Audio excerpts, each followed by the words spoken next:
శ్రీ రామకృష్ణ ప్రభ ఛానల్ను చూడండి, మాసపత్రికను చదవండి.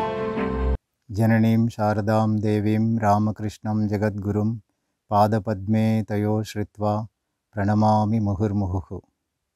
శ్రీరామకృష్ణ ప్రభ యూట్యూబ్ ఛానల్ వీక్షకులందరికీ నమస్కారం.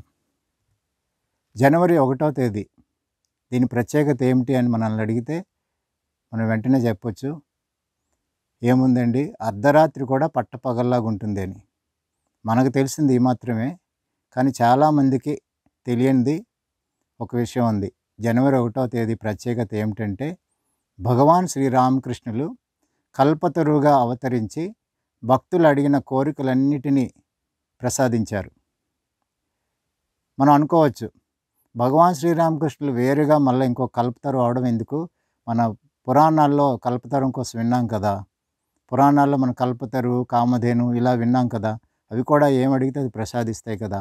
శ్రీరామకృష్ణులు మళ్ళీ ఈ ఆధునిక కాలంలో కల్పతరువుగా అవతరించడానికి ఆవశ్యకత ఏమిటి అంటే, పురాణాల్లో వర్ణించినటువంటి కల్పతరువుకి ఈ ఆధునిక కల్పతరువైన శ్రీరామకృష్ణులకి ఒక ప్రత్యేకమైన తేడా ఉంది. పురాణాల్లో వర్ణించినటువంటి కల్పతరువు మనం ఏది అడిగితే అది ఇస్తుంది. అది మనకి మేలు చేసినా కీడు చేసినా దానికి ఎలాంటి సంబంధం లేదు, అడిగింది ఇవ్వడమే దాని వంతు.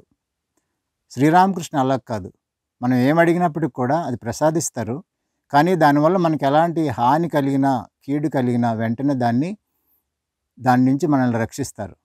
ఈ వ్యత్యాసం ఉంది పురాణ కల్పతరువుకి ఆధునిక కల్పతరువైన శ్రీరామకృష్ణులకి. శ్రీరామకృష్ణులే స్వయంగా ఈ కల్పతరువు గురించి ఒక కథ చెప్పేవారు.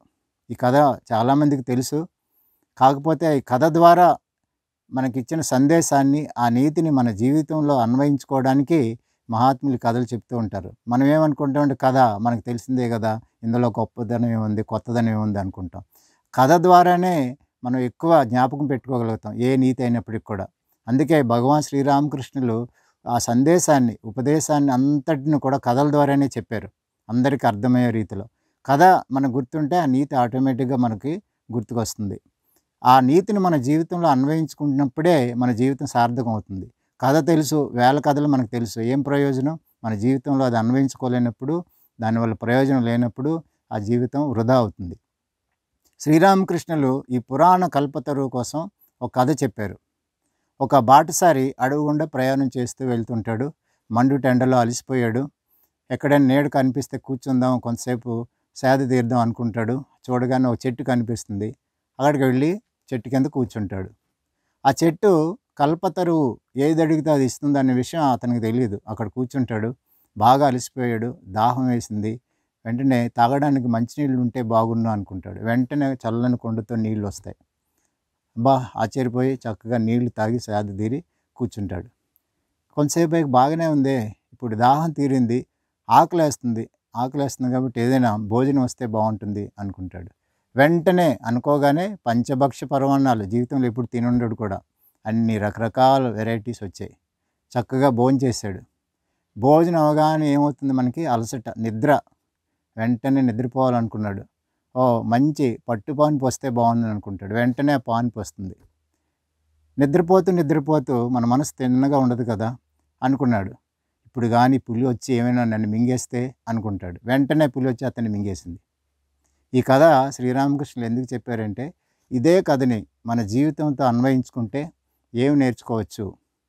మన జీవన గమనం అది అడవిలో ఒక ప్రయాణం లాంటిది. మన జీవితంలో ఎదురయ్యే కష్టాలు, దుఃఖాలు, నష్టాలు అన్నీ కూడా ఒక సూర్యతాపం లాంటిది. ఆ బాటసారి సూర్యతాపానికి, సూర్యవేడికి ఎలా తాళలేకో చెట్టు నీడ కింద కూర్చున్నాడో, అలాగే మన జీవితంలో ఎదురయ్యే కష్టాలు, నష్టాలు అన్నీ భరించలేక మన భగవంతుడిని ఆశ్రయిస్తాం. భగవంతుడిని ఆశ్రయించగానే భగవంతుడు కరుణామయుడు, మనకి ఏది అవసరమో అది ఇస్తూ ఉంటాడు. తినడానికి, ఉండడానికి, అన్నిటికీ అన్నీ ఇస్తాడు. కాకపోతే కొంతకాలం అయిన తర్వాత మనకి భోగాల వైపు పోతుంది మనస్సు. మన కోరికలు పేరాసగా మారిపోతాయి, అత్యాశగా మారిపోతాయి. అక్కడి నుంచే ప్రమాదం మొదలవుతుంది. మన జీవితం సవ్యంగా సాగినంత వరకు పర్వాలేదు, ఎప్పుడైతే అన్నీ సమకూరాయో అక్కడి నుంచి మనం విషయ సుఖాల వైపు వెళ్ళిపోతాం, భోగాల వైపు వెళ్ళిపోతాం, విలాసాల వైపు వెళ్ళిపోతాం. అదే ప్రమాదానికి గురి చేస్తుంది. వెంటనే అవి మనల్ని మింగేస్తాయి. ఆ భోగాలు మనల్ని మింగేస్తాయి. అది ఆ విషయం జాగ్రత్తగా ఉండాలి. భగవంతుడు ఏది అడిగితే అది ఇస్తున్నాడు కదా అని అన్నీ అడిగి మన పతనాన్ని మనమే కొని తెచ్చుకోకూడదు అంటారు శ్రీరామకృష్ణులు. ఈ కథ ద్వారా మన అందరికీ ఆయన చెప్పింది ఈ సందేశం. ఈ బోధన మన జీవితంలో అన్వయించుకోవాలి. అయితే ఈ ఆధునిక కల్పతరువైన శ్రీరామకృష్ణులు ప్రత్యేకత ఏమిటి? శ్రీరామకృష్ణుల ప్రత్యేకత ఏమిటంటే అడిగినవన్నీ ఇచ్చినప్పుడు కూడా వాళ్ళకి ఏవైనా హాని జరిగితే వాటి నుంచి రక్షించడం ఆయన యొక్క ప్రత్యేకత. భగవాన్ శ్రీరామకృష్ణులు తన అవతారాన్ని ముగించే ముందు కొన్ని నెలలు అనారోగ్యంతో ఉన్నప్పుడు కలకత్తాలోని కాశీపూర్ ఉద్యాన గృహంలో ఉంటారు. ఆయన గొంతు వ్రణంతో బాధపడుతుంటారు. నోటి ద్వారా ఏమీ ఆహారాన్ని తీసుకోలేని పరిస్థితి. కొన్ని రోజుల తర్వాత బాగా చిక్కిపోతారు, నీరసించిపోతారు. మంచం మీద నుంచి లేవలేని పరిస్థితిలో ఉంటారు. ఆ భక్తులు శిష్యులు ఆయనకి వచ్చి సేవ చేస్తూ ఉండేవారు. అలాంటి నీరసించి బలహీనపడి ఉన్నటువంటి శ్రీరామకృష్ణులు ఆ సమయం అది ఒకరోజు జనవరి 1వ తేదీ, అది సెలవు దినం కాబట్టి చాలామంది భక్తులు ఆ కాశీపూర్ ఉద్యాన గృహానికి వస్తారు. ఆ భక్తులందరూ సుమారు 30 మంది ఆ రోజు అక్కడికి వచ్చారు. అందరూ ఒక చెట్టు కింద కూర్చుంటారు. ఆ చెట్టు మామిడి చెట్టు, అది ఇప్పటికి కూడా ఉంది. కలకత్తా కాశీపూర్ ఉద్యాన గృహానికి వెళ్తే మనం చూడొచ్చు. అక్కడ కూర్చొని వాళ్ళందరూ మాట్లాడుకుంటూ ఉంటారు. సడన్గా ఈ భక్తులంతా దూరం నుంచి చూస్తారు. శ్రీరామకృష్ణులు మేడపై గదిలో ఉండేవారు. లేవలేని పరిస్థితిలో ఉన్న శ్రీరామకృష్ణులు లేచి ఆ మెట్లని దిగి వస్తుండడం ఈ భక్తులు చూస్తారు. ఆశ్చర్యపోతారు. ఏంటి లేవలేనటువంటి శ్రీరామకృష్ణ గురుదేవులు ఇప్పుడు నడిచి వస్తున్నారు ఏమిటని ఆశ్చర్యపోతారు. శ్రీరామకృష్ణ వాళ్ళ దగ్గరికి వస్తారు. భక్తులు వెంటనే లేచి ప్రణమిల్లుతారు శ్రీరామకృష్ణులకి. శ్రీరామకృష్ణులు ఎప్పుడు కూడా నేను అని సంబోధించలేకపోయేవారు. తన కోసం ఎప్పుడైనా ఏదైనా చెప్పాల్సి వచ్చినప్పుడు దీన్ని గురించి అని చెప్పేవారు. శ్రీరామకృష్ణులు ఆ భక్తుల్లో ఉన్నటువంటి ఒక గిరీష్ చంద్ర ఘోష్ అనే భక్తుడిని అడుగుతారు. ఆ గిరీష్ చంద్ర ఘోష్తో దీని గురించి నువ్వు ఎక్కడెక్కడో ఏదేదో గొప్పగా చెప్తున్నావంట, నువ్వేంటి అర్థం చేసుకున్నావు చెప్పు అని అడుగుతారు. అప్పుడు గిరీష్ చంద్ర ఘోష్ ప్రణమిల్లుతూ శ్రీరామకృష్ణ వైపు చూస్తూ అంటారు, స్వామి, ఎవరి మహత్యాన్ని ఆ వ్యాస భగవానుడు, ఆ వాల్మీకి మహర్షి వర్ణించలేకపోయారో అలాంటి వారి గురించి నేనేమని వర్ణించగలను అని అంటాడు. వెంటనే శ్రీరామకృష్ణులు దివ్య భావ పార్వస్థితికి వెళ్ళిపోతారు. భావ సమాస్థితిలో అవుతారు. ఆ స్థితిలో అక్కడున్న భక్తులందరినీ ఏమని దీవించారంటే, మీ అందరికీ కూడా ఆధ్యాత్మిక జాగృతి కలుగుగాక, ఆధ్యాత్మిక చైతన్యం జాగృతమవుగాక అని ఆశీర్వదిస్తారు. వెంటనే వాళ్ళందరిలో ఒక తెలియనటువంటి ఆనందం, అందరిలో ఒక దివ్యానుభూతి కలుగుతుంది. అందరూ జై రామకృష్ణ జై రామకృష్ణ అంటూ అక్కడ నృత్యం చేస్తూ ఉంటారు. ఆ సమయంలో ఒక భక్తుడు, అరణ్ చంద్ర అనే భక్తుడు, స్వామి, నాకు నా ఇష్టదైవం పూర్తిగా దర్శనం అవ్వట్లేదు, ఆ పూర్తిగా దర్శనం అయ్యేలాగా నన్ను ఆశీర్వదించండి అని ప్రార్థిస్తాడు. వెంటనే శ్రీరామకృష్ణులు ఆయన స్పృశిస్తారు. స్పృశించగానే ఆయన ఇష్టదైవం ఎన్నో ఏళ్ళ నుంచి ప్రయత్నిస్తున్నప్పటికీ కూడా ఇష్టదైవం సంపూర్ణంగా దర్శించలేని అటువంటి ఈ అరణ్ చంద్ర వెంటనే ఆ ఇష్టదైవాన్ని పూర్తిగా దర్శించగలుగుతాడు. ఇంకో భక్తుడు వైకుంఠనాథ్ శ్రీరామకృష్ణ అడుగుతాడు, స్వామి, నేను ఎన్నాళ్ళ నుంచో మిమ్మల్ని అడుగుతున్నాను, నాకు ఎక్కడ చూసినా నా ఇష్టదైవం కనపడాలి, ఆ భగవంతుడే కనిపించాలి, ఆ విధంగా నన్ను ఆశీర్వదించండి అని. కానీ శ్రీరామకృష్ణులు ఆయన్ని స్పృశిస్తారు.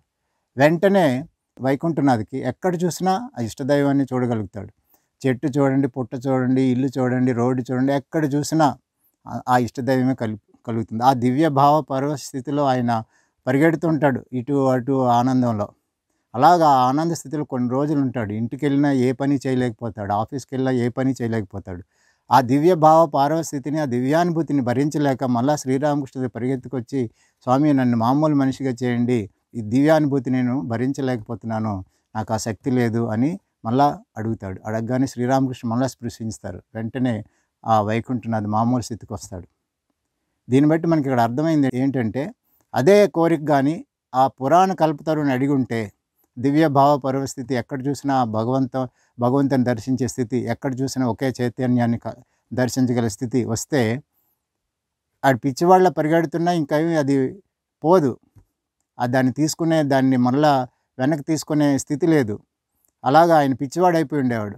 కానీ శ్రీరామకృష్ణ అలా కాదు. వెంటనే ఆయన కోరగానే నాకు ఈ స్థితి వద్దు, నేను భరించలేకపోతున్నాను అనగానే వెంటనే ఆయన ఆశీర్వదించి ఆ స్థితి నుంచి తీసి మామూలు స్థితికి తీసుకొస్తారు.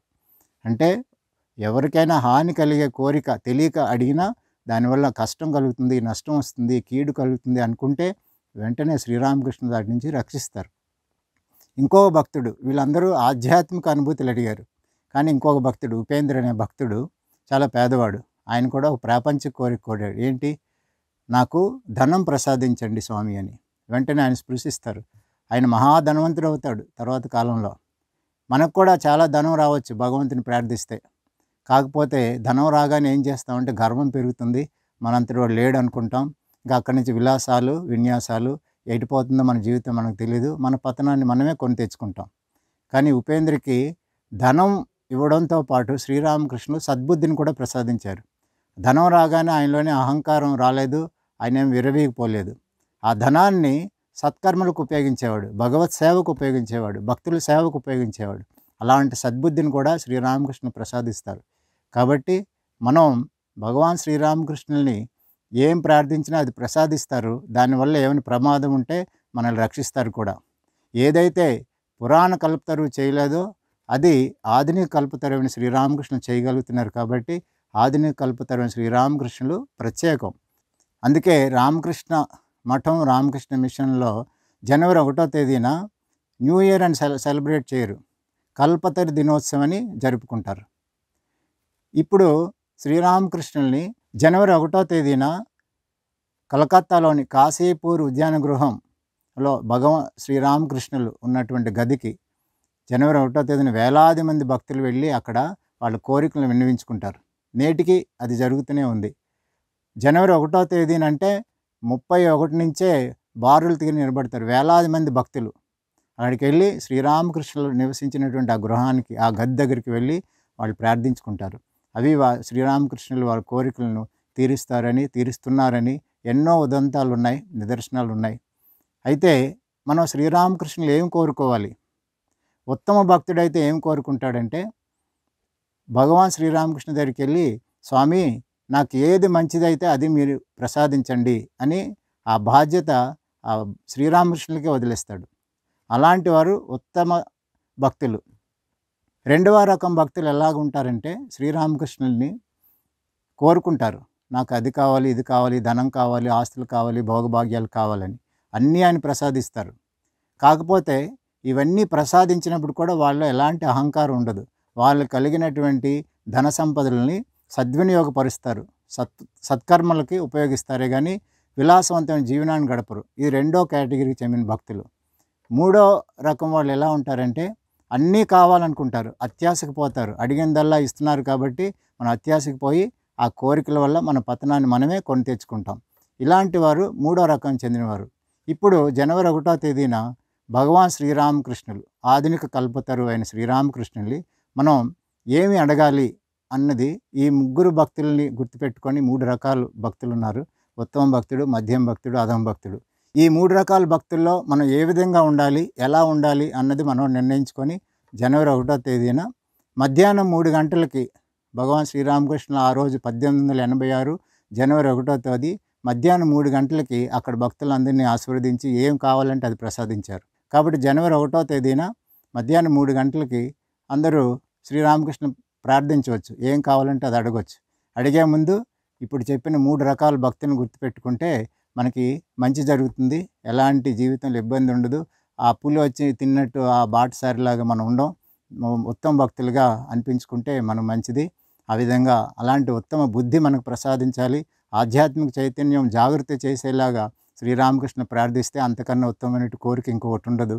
ఆ విధంగా మనం అందరం భగవాన్ శ్రీరామకృష్ణుని ప్రార్థిద్దాం. అందరికీ కల్పతరు దినోత్సవ శుభాకాంక్షలు. నమస్కారం.